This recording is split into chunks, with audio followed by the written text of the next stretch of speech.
everyone, in today's video, I'm going to show you how to sign out of Adobe Acrobat.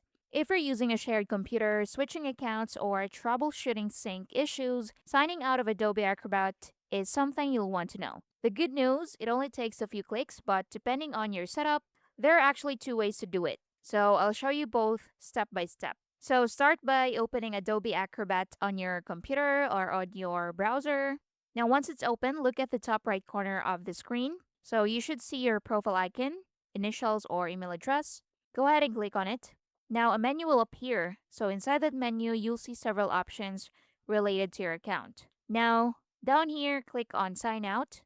After clicking, Adobe Acrobat will immediately log you out and you'll return to the sign in screen. Extra tip, if you don't see sign out right away, you can click on Manage Account. This will open your Adobe account page and from there you can sign out manually.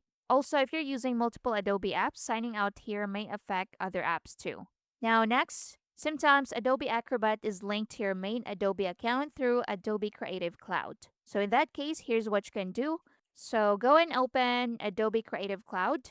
Now go to the top right corner, click on your profile icon. Now you'll see your account details. So down here, click on Sign Out. So once you do this, all Adobe apps connected to your account, including Acrobat, will be signed out automatically. Now here are a few common situations where signing out helps. So you're using a public or shared account, you want to switch to a different Adobe account, and you're fixing sync or licensing issues. If you don't see the sign out option or it's not working, you can restart Adobe Acrobat, update the app to the latest version, or sign out using Creative Cloud instead.